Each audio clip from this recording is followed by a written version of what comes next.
দেশ জুড়ে কয়েক মাস ধরে চলছে ধর্মের লড়াই কয়েক মাস ধরে চললেও কারণ কিন্তু পাবেন না কয়েকটা। কারণটা খুব স্পেসিফিক। একটি নির্দিষ্ট ধর্মের দ্বারা অন্য একটি নির্দিষ্ট ধর্মকে আক্রমণ, প্রথমে হনুমান জয়ন্তীর মিছিল থেকে মুসলিমদের মসজিদ ভাঙচুর, গেরুয়া পতাকা লাগিয়ে গান চালিয়ে মসজিদে নাচানাচি, তারপর মুসলিম সম্রাটদের তৈরি ভারতীয় সৌধকে হিন্দু মন্দির বলে দাবি করা। এবার এর সঙ্গে জুড়েছে বিজেপির মুখপাত্র নূপুর শর্মার নবী মুহাম্মদ সাল্লাল্লাহু আলাইহি ওয়াসাল্লামকে নিয়ে বিতর্কিত মন্তব্য।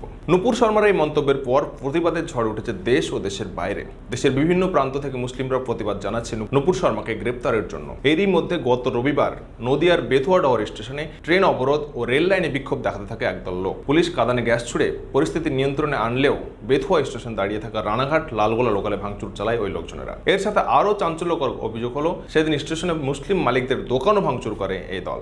বেথুয়াতে এই আক্রমণ ও বিক্ষোভের জন্য এবং রাষ্ট্রীয় সম্পত্তি ধ্বংসের জন্য মুসলিম সম্প্রদায়ের নামে গালিগালাজ চলতেই থাকে। কিন্তু এখন সামনে আসছে অন্য ঘটনা। তবে এই ঘটনা কিন্তু নতুন নয়। এর আগেও ক্যা বিরোধী আন্দোলনের সময় ট্রেনে আগুন লাগানোর ঘটনায় আরএসএস কর্মীদের যোগ থাকার প্রমাণ পাওয়া যায়। এর থেকে খুব স্পষ্ট যে শান্তিপূর্ণ আন্দোলন যেখানেই মুসলিমরা করছেন সেখানেই এই হিন্দুত্ববাদী দলের যোগ রয়েছে। তারা মুসলিম সম্প্রদায়ের বদনাম পরিকল্পিতভাবে তারা তাদের এই কার্যক্রম চালাচ্ছে, আর এটাই তাদের লক্ষ্য। নবী মুহাম্মদ সাল্লাল্লাহু আলাইহি ওয়াসাল্লাম কেন?